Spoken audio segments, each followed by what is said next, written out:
All right. Coach, if you want to give an opening statement, and then again, guys, go ahead and mark your boxes and we'll begin the questions after that. Go right ahead, Coach.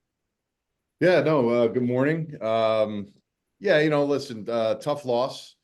I think big picture, we're really excited about, how we would start the game, just from our prep and the way we got things going. I think offensively was a little disappointing.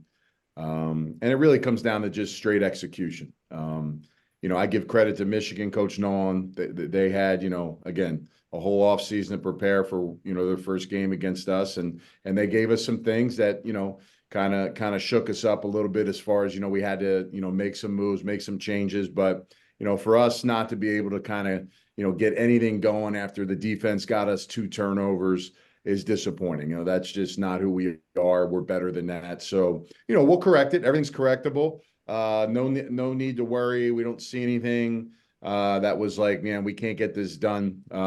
We just weren't able to execute when we needed it. Now, to our team's credit, we were very resilient in the game. We never lost focus. We believed in what we had. And, look, we took the lead with less than a minute to go. And, listen, kid kicks a 64-yarder. I mean, credit to him. That's, I was listening to the TV copy and they were talking about they got to get at least to the 40-yard line just to have a chance. But, we watched him pregame and he wasn't very, accurate in the pregame. And I just felt like, hey, defense, hold the fort down, keep it far, and see what happens. But, hey, they came up. And again, should it even have gotten to that point for us? No, but that's how the game unfolded. So, we watched it, we corrected it, we coached it up, and, it's over now. So guys are turning the page. We're on the Arlington, very good team coming off a loss like us. So they're going to be hungry. And, we got to utilize our home field advantage and our better execution to go take one next week. All right. We will get to the questions. We begin over at the Post-Dispatch. Stu Durando, go right ahead, sir. Hey, Coach. You guys last year, I think, scored 18 in your first game. I don't know if that was a big struggle offensively. I can't recall that game especially, but after that, you kind of took off. Can you kind of say that this is, just part of trying to get into the rhythm of the season and, it wasn't necessarily unexpected that things might have started slowly and you still expect that you guys are going to take off offensively? Yeah, last year is exactly what we, dove into training camp about, 3 points with a minute, 30 left in the game last year. That's all we had was 3 points. So, we thought last year obviously was a slow start just because, guys are working on timing, trust, all those things. With a lot of core guys back, we just anticipated us having a little bit more success. But, I give them credit. Again, they stopped us on a lot of stuff. I mean, we didn't execute, but they also, hey, they got us, So, it did take us a while in the game to figure it out. AJ was able to make some plays. If we convert a couple drop balls early in the game, make a couple blocks here and there, all of a sudden, we get 6 or 9 more extra snaps where we, got a punt. So we just got to be better communication-wise across the board, and we will. A lot of those things are very correctable. Like I said, there was nothing on the film that we thought like, man, we can't run that play. We just have to be better at the execution side. And, you look at league-wide. I don't know if the scores were really offensive explosions across the board. I'm not making excuses for our team. It does take a little sometimes time. The bright lights, some guys, haven't played. New guys haven't played in a while. Those things take a week or two to get going. But, offensively for us, we got our O-line back. We got all our receivers back, our quarterback. We expect to execute better.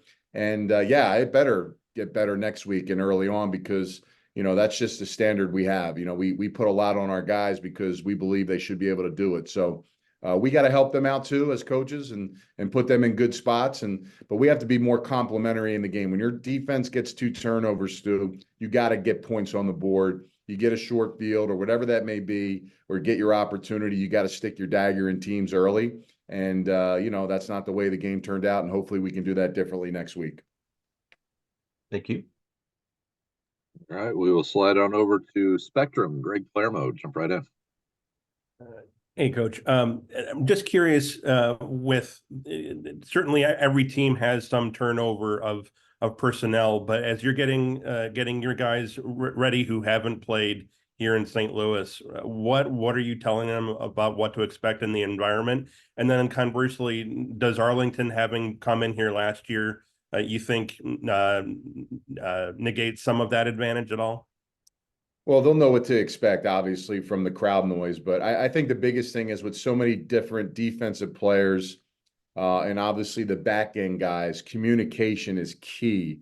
And, we don't have as many headsets for the team to utilize where we did in the past. So we have to make sure that, when we get calls out, that it gets spread to every guy quickly and they get the right call and they get the whole call as well. So offensively, I mean, it's an advantage for us, clearly. Crowd's going to be, more apt, obviously, to be louder when the defense is on the field. So, we got to thrive off the momentum of the excitement of the crowd with big plays, big runs, big offensive drives, and scoring points. That's what keeps the crowd lively. But they're always good throughout the game. I mean, every third down last year was unbelievable. But yeah, Arlington will have a plan. They'll throw up the stadium sound. They'll get all the noise going this week. They'll work it. They'll get their snap count right.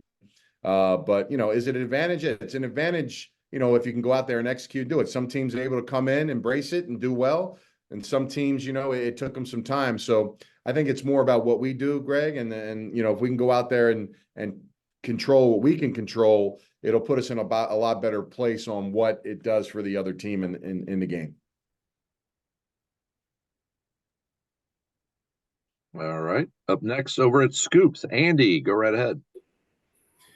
Morning, Coach. A couple of Monday morning quarterback questions for you. So, second quarter, you guys go on a great drive, 87 yards, 16 plays. You're battling the down and distance and the clock as halftime approaches, but probably in hindsight, you'd like to get a couple more shots at the end zone there. And then at the end of the third quarter, going into the fourth quarter, you're facing a 3rd and 1 with stops. You're facing a 4th and inches. Talk us through. You had some time, I'm sure, to kind of talk on the headset about what play call you wanted to go with.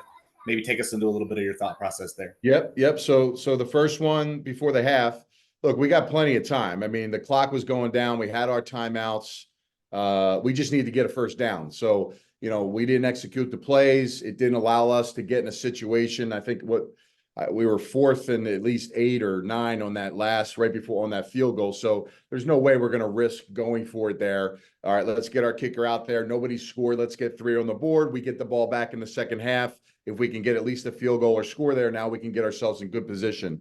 The 4th down, again, I know there's a lot of people on watching TV, like put it in AJ's hands. AJ wanted his hand. At the end of the day, guys, here's the thing. Early in the season, I want my offensive line to know I got their ass and I got their back. And I want them to know that, listen, I'm putting it behind you guys. You guys want to run the ball. You guys want to do all these great things. I trust those guys to get up on the line of scrimmage and block it up. And they were able to penetrate on the backside of that run. And our back didn't quite get through low enough to get that, yard.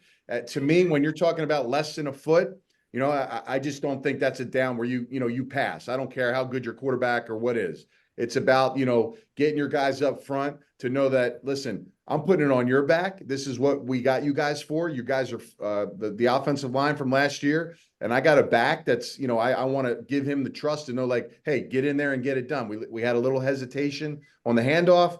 The backside got a little leakage and, we got stopped. So that's my mindset. Now, moving forward, as we get into the season, of course, what are our strengths and what are we doing? But when you're less than a foot, at that point, man, like, we don't, and plus you're close to the goal line, let's knuckle up and they know we're doing it. And we know what we're doing and we want to come off the ball and get the 11 inches we need to get the first down. Thanks, Coach. Yep. All right, we slide over to PFN. James Larson, jump right in. Yeah, hey, Coach, appreciate you doing this with us. To kind of bounce off of that, talking about the offensive line, I feel like, especially in a spring league, week 1, you can't expect them to be fully cohesive and chemistry-wise. What are some of the things you're looking at ahead of week 2? You're going to play an Arlington defense that has a lot of new pieces. They were pretty solid this past week. What are you doing to make sure that this offensive line improves heading into the next game? I know we talked about it over this weekend too. Like the running game just really wasn't there. How do you improve upon that? Yeah, I think it's a collective effort, backs, tight ends, blocking by the receivers. And, clearly the trenches is the biggest thing. And, offensive and defensive line set the tone of the game, right? So I just think for our offensive line, guys know where to go, guys know what to do. Sometimes you get in a situation where you kind of try to feel out your opponent a little bit instead of just coming off the ball and setting the tempo. I think when you do that, especially versus a big defensive line like Michigan, that's strong and tough, you allow them to dictate and control the line of scrimmage when you're waiting for them to do things and then attacking. I always, tell my tight ends, like, listen, come off the ball. We're always pushing forward. We're always the attackers, not the attackees. So we want to make sure that's how we feel out our opponent. We don't wait for them to feel it out. We attack them and let them feel us out. So again, another big challenge this week, very a stout, strong defensive line. They got some good end play. Hands are in the ground. They are where they are. Like, it doesn't matter. Like, we have to come off and set the tone in the football game. And I think we let Michigan kind of do that. And again, that's not what we want. That's not who we are. And we'll get that changed. And only the way that's going to be more successful, James, is if they decide to do that as a unit. Doesn't have anything to do with lack of technique or it's just an attitude, man. Just going out there and saying, hey, like, it doesn't matter if they move, slide, jump. We're going to come off and attack our guys, and that'll bode a lot better. It'll clean things up, okay? And a lot good things happen for the back when we just come off the ball and attack. When we do that, back has a little more wiggle room. Instead of stalemates at the line of scrimmage, there's a little bit more push, and we can get up in some of those creases when we run the ball. So we have to be more attacking up front. Thanks, Coach. You got it. All right, up next, Mr. Ruffino. Go right ahead, Pat. Hey, Brian. Coach, what can we say about Jake Sutherland looking like a lot more athletic this year? Probably his best game as a pro over the last 3 or 4 years. Yeah, really proud, man. I coach these guys hard. I coach Jake hard. They're super coachable. I let Jake know that Averett was going to play a lot of the Y to start the game, and he doesn't flinch. When he gets in, when his opportunity is. Both of those guys are going to be a big key for our success on offense. And it was a good start for both. But yeah, when you talk about 3 explosive plays, the touchdown, the 27-yard route that he caught on the sideline, and then also the 2-point conversion in his home area, you had about 40 people at the game. And, when you're thinking you're not going to be the true Y to start the game, it's like, man, where is it going to come? But again, stay the course, believe in the process, and things work out. They both had about 20 snaps, so it worked out perfectly. Really doesn't matter who starts. It's about making your opportunities and maximize them when they come. And both of those guys took advantage of their situations. I thought Aver did a heck of a job setting the edge, setting the point, pass protection. He needs to continue to get better on those things, and he will. And when he gets his chance in the passing game, I think you're going to see some really good stuff there as well. But yeah, Jake, accountable, reliable. He's going to fight. He's not going to dominate you on the edge or as a blocker, but he's going to come off the ball and give you everything he's got. So I'm glad it worked out for him, man. And he's always prepared for his moment. And now that's a great start. It puts belief in our coordinators, puts belief in our quarterback. And when those guys make plays, they're going to get more and more opportunities throughout the year. All right, we'll get back into. So sorry, Pat. We'll go ahead and take some follow-up questions now. Back to the Post-Dispatch. Stu. Yeah, AJ talked last week kind of at length about his view of what he wants to do in terms of this league beyond playing, being involved. I think he even mentioned maybe taking over for you one day if you ever walked away from the coaching spot. But have you talked to him about, have you guys had conversations about just like how he'd like to be involved and what he might be able to contribute to this league in maybe a lot of ways beyond playing? Yeah, listen, I think he's had a fruitful career as a player. This is kind of the last chip on his plate, I think, as a player, where he wants to leave something substantial.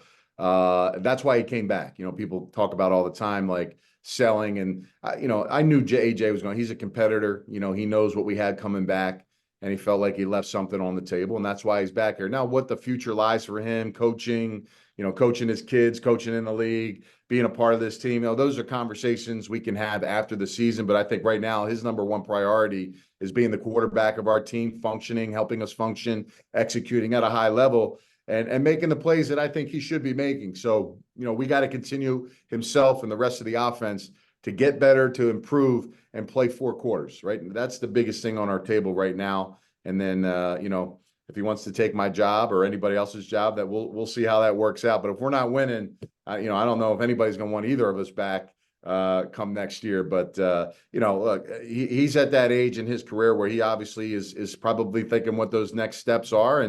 But I know right now he's locked into being a quarterback and winning football games and helping us every single week. And that's where we are in the conversation stage right now. Okay, and real quick, can you comment on game Marcel Aitman had? I mean, especially at the end, those two catches, the one for the first down and, you know, going up between the two defenders and then the touchdown. I mean, he made some plays. Pretty sick. I mean, just outstanding play by him. You know, some of the things that go unseen is some of his blocks on the outside as well. You know, just becoming a complete receiver. And it's all about accountability and can we trust you to do all the things we ask you to do? And everybody was on display with that week one, right? Backs, tight ends, receivers, tackles, guards, centers, quarterbacks. So, yeah, just a hell of a start by him. You know, he was nicked up in training camp last year, had hamstrings, had to go on IR, came back, got him healthy, had a plan for him, and he really shined at the end of the year, Stu. And now he's a healthy player with fresh legs, and he's a big guy that's a big target, and he can clearly make spectacular catches over DBs that, quite frankly, can't guard him in that sense. So that's what we're talking about. Guys, when their opportunities come, make those plays, but just really excited about Marcel's first game, and hopefully we can continue to build off that. All right.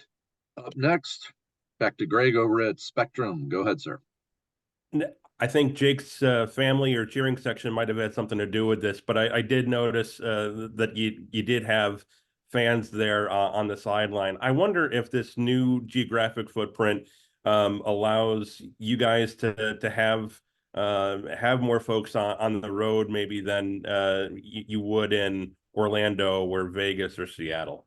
I saw a ton of St. Louis fans there. I mean, in the crowd, on the sidelines, just it's really exciting. And there's the dedication by the fan base to hit the road, travel, whether they flew or drove. I mean, it's a big commitment. I mean, and it's not just like, you know, 20, it's like, you know, hundreds of people there in St. Louis stuff. So I can't wait to come home, Greg. I mean, this fan base has been awesome. The ticket sales has been great. It's an affordable ticket. And I just hope we can bring in some new fans. I want some new fans that like, yeah, we watched them on television. It was pretty cool. But let's get to the game. Like, this is great. And I love the schedule, how it works out. Every other week we're home. So there's no back-to-backers where it's like, we did it last week. Like, there's some excitement and build-up that makes the opportunity even that much more fun. So, yeah, love the fact that they traveled. They were there. I heard them screaming, yelling, pregame, all that stuff. And just proud to represent our city as the coach and see that kind of fandom even on the road. And then real quick, any update on the injuries in the wide receiver room? Yeah, right now everybody's good. You know, we're tracking Mike Rose right now. He tweaked his ankle, and you know, it's just going to be day to day to see how he feels moving forward. But you know, knock on wood, we got out relatively healthy, which is good. You know, nicks, bumps, bruises, the typical after game stuff for a laundry list of guys, but nobody where anybody misses time and stuff like that. And when we try to help their bodies for that wear and tear that's going to come, Greg, throughout the season, to hope that pays dividends in week 5, 6, all the way through the championship game. So those are the things I think that hopefully, you know, nothing serious happens and we can get through week to week with the guys that we have. Thanks, Coach. All right, Coach, we're going to head over to West Virginia. Mike, jump right in, brother. All right, thanks, man. Coach, I apologize if you got into this earlier, but this is now another year of you coaching this team, similar group, but some of the same players, vibe, city, all of that. How do you feel you have changed as a coach now going into a second week versus where you were last year, rebounding off of a tough game versus where you were last year? Evaluate yourself, I guess, as a coach now versus what you would have done or would have been trying to learn to do at this point last year. Yeah, you know, I think going into the season last year, the biggest thing I wanted to focus on was my job in game. You know, making sure situationally I'm sound, I have a good understanding of what's to come, what's happening, and give everybody a good sense and plan early enough so my coordinators can make the proper decisions they need to make so that we can execute at a high level.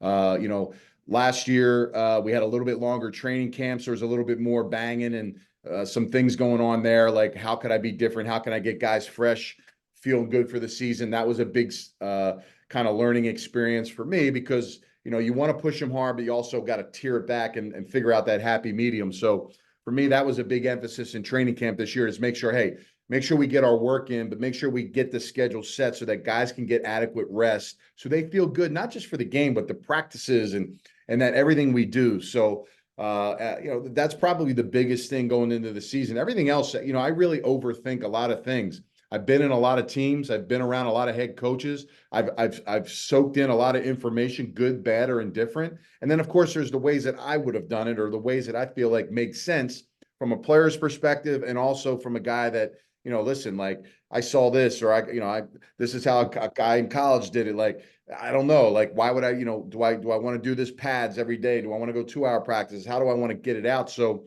we just try to work on the situational stuff in our eyes where our guys can function under pressure. We do that every day in practice. We speed the practice up because we want guys to function fast so that when they get to the game, they can play a little smoother. And I think that will show the test of time as we get into week 2, week 3. But another thing too is, coming off a loss or coming off a win, Mike, like nothing really correlates to the next week. So it doesn't really matter. So it's like for me to be pissed off and walk on eggshells and not look at my players after a loss would be crazy, right? Like it's a long season. It's a process. We know we're good. We have to fix what we've done wrong and we have to execute better. But, there's still got to be enthusiasm and there's still got to be positive vibes around because at the end of the day, man, it's hard enough to win games, lose games, all that stuff. And, this is a mental game too, right? That we're playing as well. So, I got to feel my team. I got to make sure we're good during the week in practice so that when we get to the next game, bam, like, yeah, we put the work in, but here we are, fresh start, new opportunity. We got to go out there and take care of business and execute it at a high level, which I know we will moving forward. Do you feel any expectations maybe this year right now than versus last year? Just because last year was an unknown. It was hard for anyone to say the team's going to do this, this, or this, despite a belief. But now there could be expectations off of last year and having some success.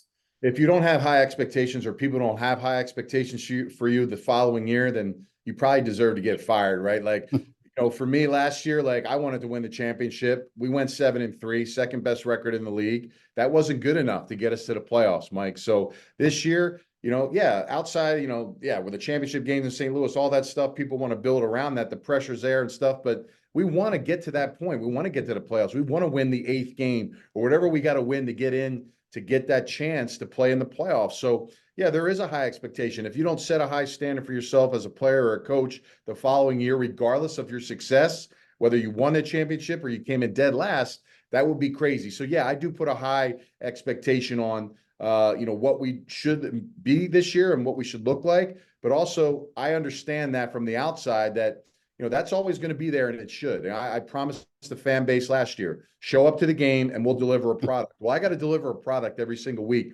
And I don't play the game on the game days. My players do, but I got to make sure that I take care of what I need to take care of for them to be at their best. Last week wasn't good enough. So again, it always starts with me. I'll take that because, whatever we did to that point to get where we have to be able to function at a high level and we didn't. So we'll get that corrected as a staff and make sure we're much better doing it next week. Doesn't guarantee we will, but again, we got to make sure we take the proper steps to give our guys a better chance to have better success. Thank you.